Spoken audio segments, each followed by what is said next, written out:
Hi అండి. ఈరోజు మీకోసం ఒక కథ.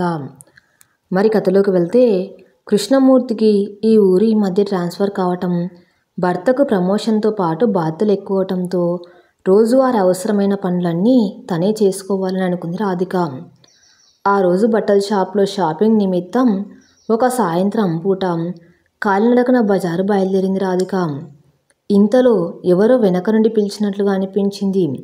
రోడ్డు పక్కన ఆగి వెనక వైపు చూసింది. ఎవరో ఒక ఆవిడ మేడ మీద నుంచి చేతులు ఊపుతూ పిలుస్తుంది. ఈ ఊళ్ళో తనకు తెలిసిన వాళ్ళు ఎవరుంటారులే అని ముందుకు వెళ్ళబోయింది. కానీ మళ్ళీ అదే పిలుపు. ఏమండి, ఒక్క నిమిషం అక్కడే ఆగండి, నేను వస్తున్నాను అంటూ మేడ మీద నుంచి పిలుస్తున్న ఆవిడ పెద్ద పెద్ద అడుగులు వేసుకుంటూ రాధికను సమీపించింది.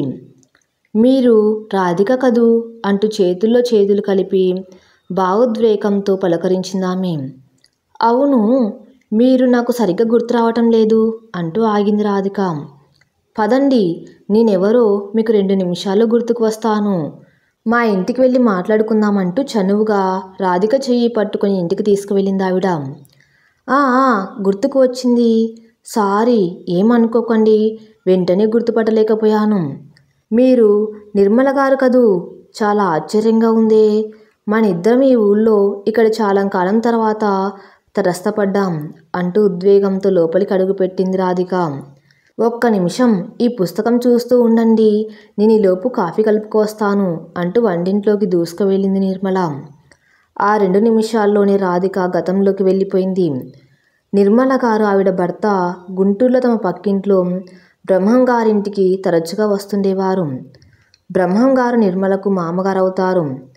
నిర్మల భర్తకు కాలేజీలో వేసవి సెలవులు ఇచ్చినప్పుడల్లా గుంటూరు వచ్చి గడపటం అలవాటు. నిర్మల చాలా పత్రికలలో కథలు రాసింది. తనకు కూడా కథల మీద ఎక్కువ ఆసక్తి ఉండటం, అడపాదడపా తన కథలు కూడా అచ్చవటంతో ఇద్దరి భావాలు కలిశాయి. అలా వాళ్ళతో అనుకోకుండా తనకు పరిచయం మొదలైంది. ఆ తర్వాత హఠాత్తుగా తన భర్తకు ట్రాన్స్ఫర్ అవ్వటంతో తమ కుటుంబం గుంటూరు వదిలిపెట్టవలసిన అవసరం వచ్చింది. ఆ తర్వాత అప్పుడప్పుడు నిర్మల గుర్తుకొచ్చిన వాళ్ళు ఎక్కడున్నారో అని ఆలోచించే పరిస్థితి కూడా కలగలేదు.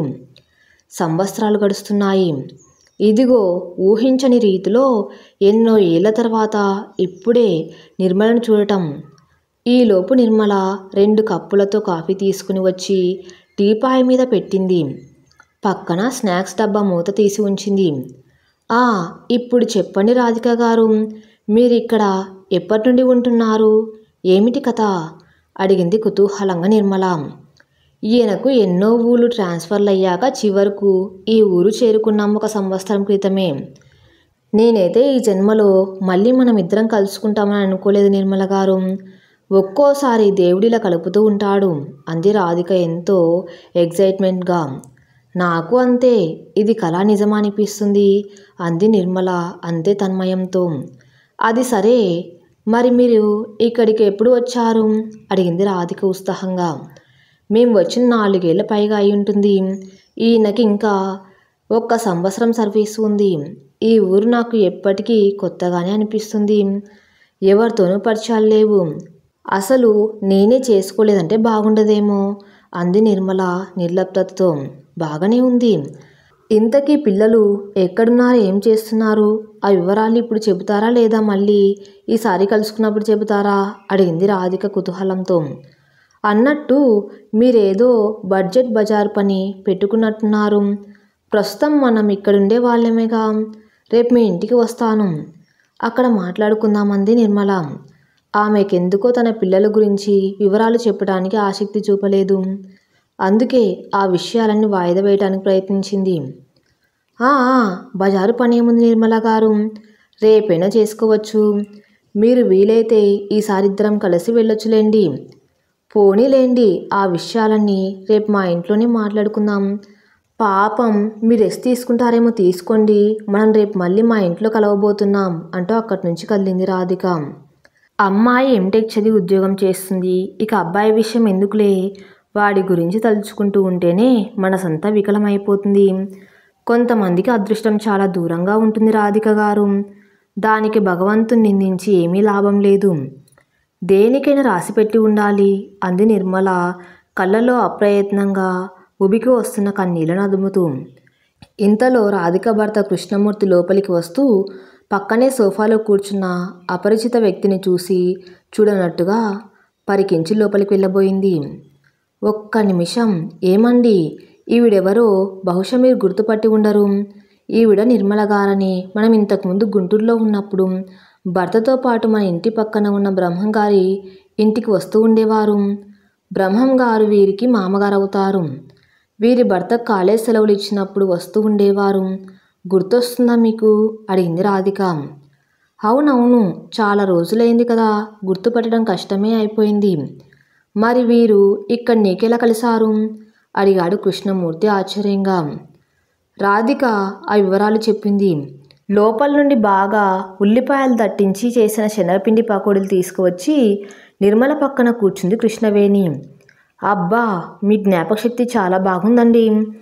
అప్పుడు గుంటూరులో మీ ఇంటికి వచ్చినప్పుడు మీరు చేసిన పకోడీలు తిని మెచ్చుకోవటం అది గుర్తుపెట్టుకొని మళ్ళీ మనం కలిసిన సందర్భంగా వాటి రుచి తిరిగి ఇన్నాళ్ళకు గుర్తు చేయటం. కృష్ణమూర్తి లోపలికి వెళ్ళి పడుకున్నాడు. అతని గత్తలుపు దగ్గరగా నొక్కి వచ్చి నిర్మల దగ్గర కూర్చుంది రాధిక. అన్నట్టు మా అబ్బాయి గురించి పూర్తిగా చెప్పలేదు కదా. వాడికి చదువు అయిపోయి హైదరాబాద్లో ఉద్యోగం వచ్చింది. మాకు తెలిసిన వాళ్ళు పెళ్లి సంబంధాలు కూడా తేవటం మొదలుపెట్టారు. ఏ సంబంధం వచ్చినా తిరగొట్టేసేవాడు. చక్కగా చదువుకొని నావలికంగా ఉన్న పిల్లలు ఎంతమంది వచ్చినా వాడి మనసులోని మాట చెప్పేవాడు కాదు. చివరికి మాకు తెలిసిందేమిటంటే వాడు తన ఆఫీస్లో తనతో పనిచేస్తున్న అమ్మాయిని పెళ్లి చేసుకుంటానని మాటిచ్చాడట. ఆ అమ్మాయి తండ్రి బంధువులు కూడా మంచి స్థాయిలో ఉన్నారని, ఆర్థిక పరిస్థితి కూడా మనకన్నా బాగుందని చెప్పాడు. అవసరం లేదురా, మన బంధువుల్లోనే బోళ్ళంతమంది నిన్ను పెళ్లి చేసుకోవాలని వెంటపడుతున్నారు. అయినా మనకన్నా ఆర్థికంగా గొప్పగా ఉన్న సంబంధాలు చేసుకోవటం నాకు ఇష్టం లేదు. ఒకటి గుర్తుంచుకోండి, ఎప్పుడు మనం చేసుకునే అవతల ఆడపిల్లల సంబంధాలు మనకన్నా ఆర్థికంగా తక్కువ స్థాయిలో ఉండేట్టుగా చూసుకోవాలి. లేకపోతే వాళ్ళు మనతో ఇమ్మలేరు. వాళ్ళ ఖర్చులు ఎక్కువగా ఉంటాయి, అవి మనం తీర్చలేం. మన ఇంట్లో కలిసిపోయి మనల్ని అర్థం చేసుకునే సంబంధాలు చేసుకుంటేనే వాళ్ళు మనము సుఖపడతాం. అయినా ఇప్పుడు నీకేమంత తొందర వచ్చింది? ఈసారి ప్రమోషన్ లిస్టులో నీ పేరుందన్నావుగా. ఇది వచ్చాక ఇంకా మంచి సంబంధాలు నీ కోసం ఎగరేసుకుంటూ వస్తాయి. ఆ అమ్మాయికి ఎవరికో మాటిస్తే ఇచ్చావు. ఇంట్లో వేరే సంబంధాలు చూస్తున్నారని చెప్పి తప్పించుకో. ఇలా ఎవరి సంబంధాలు వాళ్ళు చూసుకున్నట్లయితే ఇక తల్లిదండ్రులకు ఏం విలువ వస్తుంది? ఆ వచ్చిన వాళ్ళు మమ్మల్ని మీతో ఉండనిస్తారా? మిమ్మల్ని కనీ పెంచి నానా అగచాట్లు పడి ఒక పొజిషన్కు తీసుకువచ్చిన తల్లిదండ్రులు చివరకు అనాథలుగా ఉండిపోవాలా అన్నారు ఈయన కొద్దిగా కోపంగానే. చాలేండి నాన్న, మీరు తెచ్చిన సంబంధాలు ఒక్కటి తీరు తెన్ను ఉన్నట్టుగా నాకు అనిపించలేదు. అయినా మన ఆర్థిక పరిస్థితి అంతంత మాత్రంగా ఉండి అవతల తెచ్చుకున్న పిల్ల ఆర్థిక పరిస్థితి అలాగే ఉంటే జోగి జోగి రాసుకున్నట్టుగా ఉంటుంది. భవిష్యత్తులో ఒక స్థలం కొనుక్కోవాలనుకున్నా, ఇల్లు కట్టుకోవాలనుకున్నా అంత సులువు అనుకుంటున్నారా? ఇప్పటి చదువులు మీ కాలంలో వీధి బడిలో వేసి చదివించేవి కావు. పిల్లలు ఇంకా పుట్టకుండానే ₹1,00,000 వాళ్ళ చదువుల కోసం ప్రణాళిక చేసుకునే పరిస్థితి. మా ఉద్యోగాలు చేసినంత కాలం చేయగలం. ఎంత కష్టం చేసిన ప్రమోషన్లు, ఇంక్రిమెంట్స్ దగ్గరికి వచ్చినప్పుడు ఎంతో పోటీలు పడి మాకు మేము అన్ని విషయాల్లో రుజువు చేసుకుంటూ ఉండాలి. మనకు ఇష్టం లేకపోయినా వాళ్లకు ఇష్టం లేకపోయినా అంతే. మీరు ఇన్నాళ్ళు కష్టపడ్డారు, ఒక చిన్న ఇల్లు కొనుక్కోగలిగారా? మీ అవసరాలకు ఏమైనా డబ్బు దాచుకోగలిగారా? ఇవన్నీ ఆలోచించాకనే నేను ఒక నిర్ణయానికి వచ్చాను. ఆ అమ్మాయికి నాకు వచ్చే అంత జీతం రాకపోయినా ఆమె తండ్రికి చాలా ఆస్తులున్నాయి. రియల్ ఎస్టేట్ వ్యాపారం ఉంది. అది కాకుండా లంకంత ఇల్లు. ఒకవేళ కర్మకాలి ఉద్యోగం అటు ఇటు అయినా మళ్ళీ వెతుక్కొని స్థిరపడే అంతవరకు ఏమి ఇబ్బంది ఉండదు. అందుకే ఒక కాంక్రీట్ నిర్ణయం తీసుకున్నాం. దయచేసి మా యువత స్వేచ్ఛను హరించటానికి పెద్దలు ప్రయత్నం చేయకండి. వాడి మాటలు మమ్మల్ని కలవరపరిచినా బలవంతాన విభాయించుకున్నాం. మా మాట వినే పరిస్థితి దాటిపోయింది. మేము కాదన్న వాడి మార్గాలు వాడుకున్నాయి.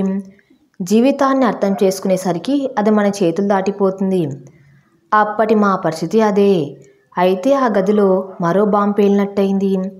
తను వర్ణాంతర వివాహం చేసుకోబోతున్నానని, అది ఆ రోజుల్లో సామాన్య విషయమని, సరైన పెళ్లి సంబంధాలు దొరక్క యువతీ యువకులు వారికి కావలసిన భాగస్వాములను వారే నిర్ణయించుకుంటున్నారని, ఈ పద్ధతి ఇప్పుడు సమాజం అంగీకరిస్తుందని ఇంకా ఏదో చెప్పుకపోతున్నాడు. వాడి మాటలు విన్నాక మాలో సహనం పూర్తిగా నశించి మెదడు చచ్చుబడినట్లయింది. బ్యాలెన్స్ తప్పి తూలి పడబోయి గోడను పట్టుకుని నిలదొక్కున్నాను. ఇన్నాళ్ళు మా గురించి ఒక ఉత్తమమైన విలువలను పాటించే కుటుంబంగా అందరికీ తెలుసు. కానీ వీడి నిర్ణయాలు విన్నాక మా కుటుంబం పూర్తిగా అదుపు తప్పిపోయిందని అనిపిస్తుంది. మా నుండి ఎటువంటి సమాధానం ఆశించకుండానే వాడక్కడి నుండి వెళ్ళిపోయాడు.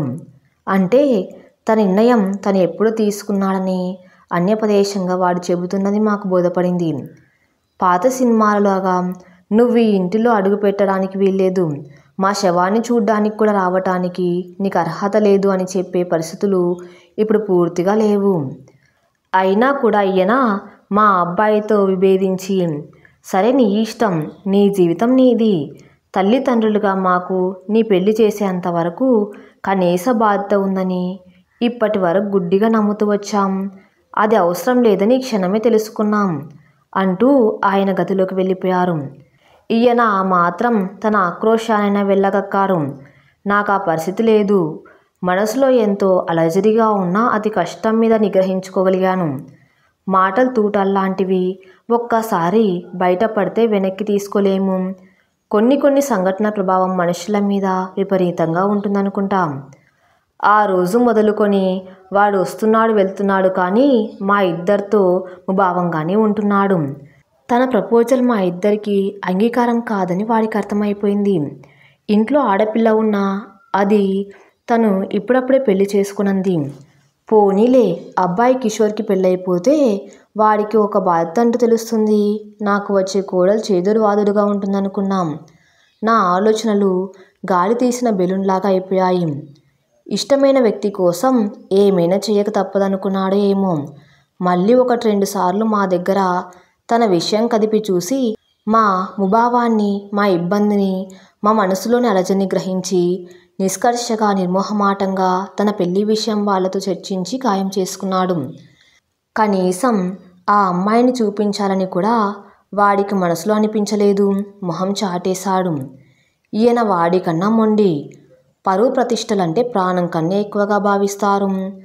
తను అనుకున్న విధంగా మా అంగీకారంతో సంబంధం లేకుండానే వాడు తను కోరుకున్న అమ్మాయిని పెళ్లి చేసుకున్నాడని, కనీసం ఆ అమ్మాయి తల్లిదండ్రులు కూడా బాధ్యరహితంగా, కనీసం ధర్మంగా మమ్మల్ని సంప్రదించకపోవటం నిరంతరం మా మెదడును తుడిచివేసాగింది.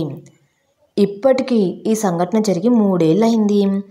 అప్పుడప్పుడు వాడు వచ్చి వెళ్తూ ఉంటాడు, కానీ ఆ అమ్మాయిని మేము ఇప్పటి వరకు ఒక్కసారి కూడా చూడలేదు. ఆమె తల్లిదండ్రులు మమ్మల్ని కలవలేదు. ఈ సంఘటన మా జీవితంలో ఒక పీడకలగా మిగిలిపోయింది. అప్పటి నుండి మీ అన్నయ్య గారికి ఆ ఊళ్ళో తలెత్తుకుని తిరగటం కష్టమైపోయింది.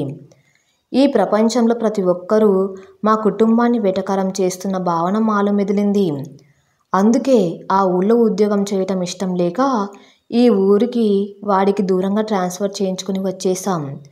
ఆయన ఇప్పటికీ శివుడు గరళాన్ని మింగినట్టుగా అవమానాన్ని దిగమింగుకొని ఉద్యోగం చేసుకుంటున్నారు అంటూ దీర్ఘంగా శ్వాస తీసి వదిలింది నిర్మల. ఇన్నాళ్లకు తన గుండెలో గూడు కట్టుకున్న దిగులు, తీరని వ్యధ రాధికతో చెప్పుకున్నాక నిర్మల మొహంలో ఆవేదన తాలూకు వేదన మబ్బులా వీడింది. మిమ్మల్ని చూడగానే పొరపాటున కూడా మీలో ఇంత ఆవేదన గూడు కట్టుకుందని నేను ఊహించలేదు నిర్మల గారు. ప్రతి వారికి జీవితంలో ఊహించని ఎన్నో మలుపులు ఉంటాయని తెలుసు, కానీ ఇంత బాధ పెట్టేవిగా ఉంటాయని మీరు చెప్పాకని తెలిసింది. జరిగిన దాని గురించి పెద్దగా ఆలోచించి మనసు పాడు చేసుకోకండి. ఈ రోజుల్లో పిల్లలకు రెక్కలొచ్చేంత వరకే తన తల్లిదండ్రులతో సంబంధం. వారికి ఆకాశమే హద్దు, మన చేతుల్లో ఏమీ లేదు. అన్నట్టు ఇప్పుడు మీ అమ్మాయి బెంగళూరులో ఉందని అన్నారుగా, ఎప్పటికైనా పెళ్లి చేయాలి కదా, ఆ విషయం ఏం చేస్తున్నారు? అడిగింది రాధిక తల వంచుకొని ఆలోచిస్తున్న నిర్మల తల పైకెత్తి చూసి. అది ఒప్పుకుంటుందని మేము అనుకోవటం లేదు. తన అన్నగారు చేసిన పనికి, వాడు మాకు కలిగించిన చిత్తక్షోభకు తను పెళ్లి చేసుకోకుండానే ఉండిపోయింది. ఈ విధంగా మాకు 2 విధాలుగా మనశ్శాంతికరమైందనుకో. నిర్మల చెబుతున్న విషయాలు వింటూ ఉంటే రాధికలో ఒక రకమైన నైరాశ్యం అలుముకుంది. ఏమిటి కాలపిల్లలు జీవితాలను తమ చేతుల్లోకి తీసుకుని కని పెంచి పెద్ద చేసి తల్లిదండ్రులను నిర్దాక్షిణ్యంగా కాలదన్నేసి స్వార్థ చింతనతో తన భవిష్యత్తు తాము చూసుకుంటున్నారు. ఆనక అమాయకంగా ముందు వెనక ఆలోచించక అగ్నిగుండంలో సమిధులుగా మారుతున్నారు. ఊహించని కష్టాలు అనుభవిస్తూ జీవితాంతం తమకు తమ తోటి వారికి తీరని శిక్షగా మారుతున్నారు. నిర్మల కథ విన్నాక ఇప్పుడు రాధిక ఇంకా పెళ్లి కాని తన పిల్లల గురించి తీవ్రంగా ఆలోచనలు పడిపోయింది. ఈ కథ ఇంతటితో సమాప్తం. మరిన్ని మంచి స్టోరీస్ కోసం నా ఛానల్ని ఫాలో అవుతూ ఉండండి. Thank you for listening.